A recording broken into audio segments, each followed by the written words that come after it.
Yeah, I played, I played tennis the night before the game. I couldn't sleep and I was rooming with Chris Waddle. And I could hear so I got excited and I said, Chris, I'm just going for a walk. It was like 10:30 at night and I could see the two Americans playing tennis. So I went in and I said, hey lads, can I have a game please? And they went, yeah, all right then. So I started challenging the two of them for about 45 minutes the night before the semi-final. And I was working me knackers off trying to beat them. I was sweating and Bobby Robson come and he's shouting, Gaza? I went, ooh, and he come past me and I dropped the racket. And he went to the two Americans, what are you bloody doing? What are you doing?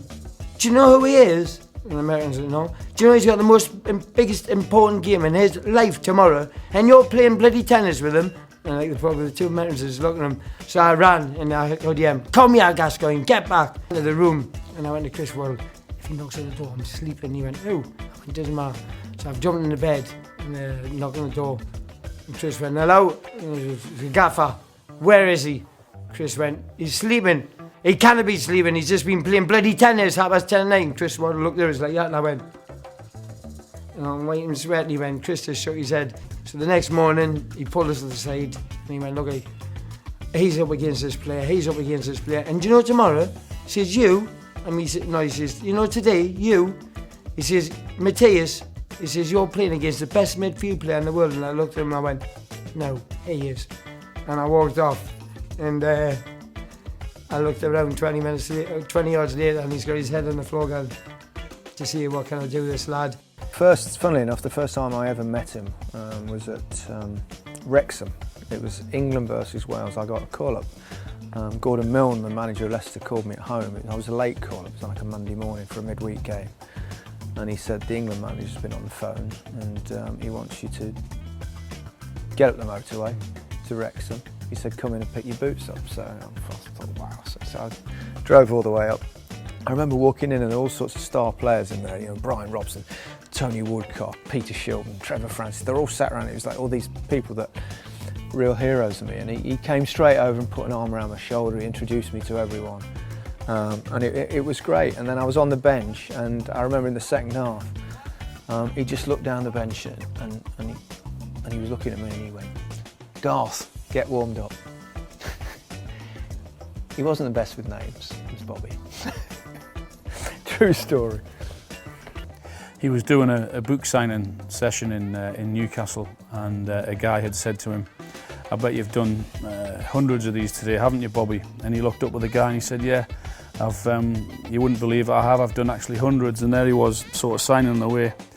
And the guy got home and he'd said to Robert, best wishes, Bobby hundreds. So he's looking at the guy, instead of writing Bobby Robson, because he'd said he'd done hundreds, he's written Bobby hundreds. So that was one of many. What was your biggest upset then with England? Yeah. Oh, blimey. Probably Republic of Ireland. The first game of the Euros in '88. When we had loads of chances, but it was exactly one of those games where it just wouldn't go in.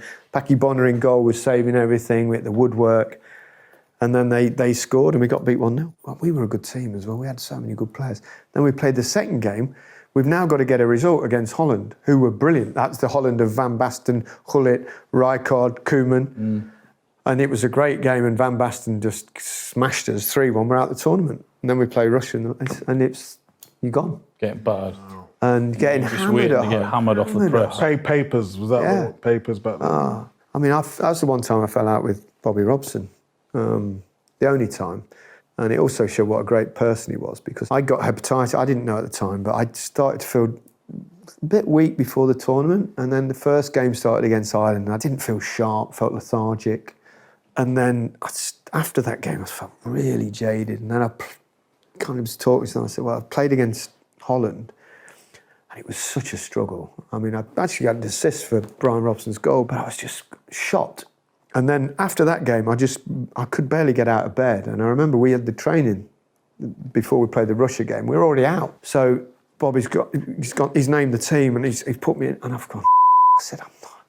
So I can't. And Don Howe was going, oh no, he's all right, he's all right. And then I'd played in the last game and I couldn't put one leg in front of the other, and he brought me off at half time. So I came off, and then he did this thing where he had a column with the Mail or something. And what year was this, sorry? 88. 88.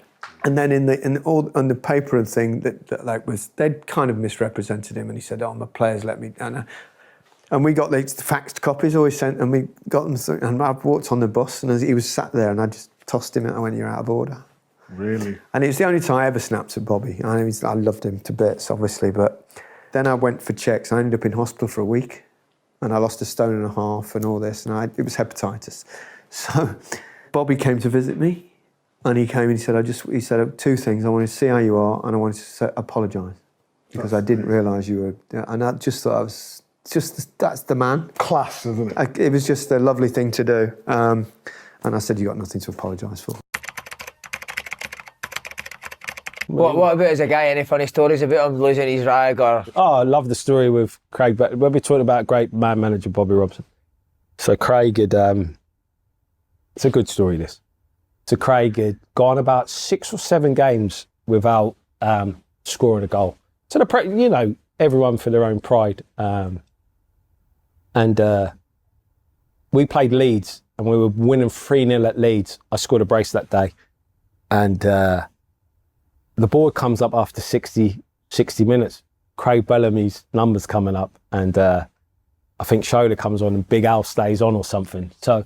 You can see him muttering under his breath as he's going off, like, fuck it, pin, fucking knows I need a goal, fuck it. I'm like, Bellas, just get off the pitch, mate. Like, wind them, get off, mate. Get on the bench, mate. I want a hat-trick, to do one. So, like, I could just see him raging, like, moaning on the bench. So, like, as the game's going on, like, I'm still looking at it. He's still moaning at everyone on the bench. So, anyway, cut a long story short, we get into the changing room, and Bellas is like, fucking joke, like fuck, I need a goal, like confidence and da-da-da-da, I do all everyone's work, da-da-da, I'm running corner flags, I'm getting booted and da-da-da. And the gaffer's like, all right, no, it's not all right, like da-da-da. And the gaffer went, Gaza, Ronaldo, Figo, Stoichkov, Van Nistelrooy, just like Romario, just reels off like 20 of the most like unbelievable players. These are the players who I coached. Who the fuck are you? And I've never seen him be so silent or like, and he just goes, you got a point, and just sat down. That's the first time. That's the first time I've seen anyone just put him, and he just couldn't have an answer, and I thought, wow. Every time I think about him, or every time I speak about him, because I speak about him lots of times, friends, family, or I smile, or tears are coming a little bit.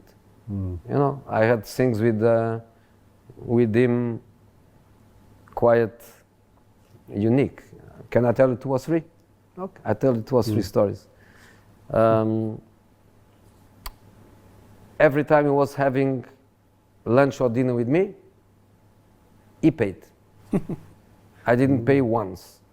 And he was always saying, I have more money than you, and I have less years than you to spend. Then I tell you another one. We lost a match in Barcelona. I was dead, completely dead. And he was telling me, why are you like that? Come on, we lost, mister. Just think about the happiness in the opponent dressing room. And I was looking at him, still hard, mister. Okay, walk there, go to the door and listen to the happiness of the guys, and then you will be in a better place. Why not put me in a better mood? Yeah, this is him. Unique. This is him. We have to talk to Bobby. Yeah, I mean, look, I grew up on Italia 90. So Bobby was a god in my eyes, and I remember being a kid at Forest, 18 years old, and Paul Hart calls me into his office and he just says, look, there's 3 clubs here that want you. There's Leeds United. They're prepared to pay 5 million, but you're not going there. Who's Leeds manager then? David O'Leary. Okay. He said, you're not going there because I know what's happening there, basically. And he was right, obviously. Alluding to the fact they're spending too much money. Well, the fact that it was falling apart, essentially, yeah. Manchester United are prepared to bid 3 million because Sir Alex Ferguson said it's an honour to play for the club. So it is an option for you. But and then he said to me, Newcastle have bid 5 and the car's going to be here in an hour. And I was like, sir, it takes like 3 hours to get from Newcastle. But anyway, I'm in the car and I just get a phone call from Sir Bobby, and it was just like heaven. He just, hearing that enthusiastic, all right, son, I can't wait to meet you. I've been watching you. And, the first few words he said to me, I made the decision then I was going to sign, because he just went, look, this is not like a situation where everybody's interested in you, so I'm buying you. He said, you're starting next week. You will start for me, regardless. And where I always kind of show him so much love, and what epitomises Sir Bobby, is I had arguably the worst 2 weeks of training I've ever had in my life. I thought I wasn't nervous. I thought I was all right, but the ball was going under my foot. The lads are screaming, how much? Like, what, it was brutal. You got people like Bellas there, like looking at Craig Bellamy, looking at you going, how much have we paid for you? What is going on here? To your face? Yeah, they'll do it in a jovial... I know, but still. But when it's enough to rock the boat, but I was obviously solid enough and had the foundations to be able to deal with it. And then on the Friday, we trained at St James's Park before my first start, which was Sunderland away. Oh. I know. So I've had 2 weeks of like hell training, and he came to me and he went, just so you know, you're starting tomorrow, so just get your head right. And I remember saying to him, like, what have you been watching? Because I in a weird way, I was trying to find a way out, because I was a bit like, I'm not ready. And he went, you're starting, just get your head right. And it was an early kickoff, and I had an amazing game. I just played so well. We won 1-0. And then afterwards, I remember a couple of the press and a couple of the players like being like, oh, that's what all the fuss is about. Nice. And that was the minute my Premier League career kind of started. No other manager I know would dare do that. No. And it's because he put his faith in me, and he did it throughout my whole Newcastle career. That's great.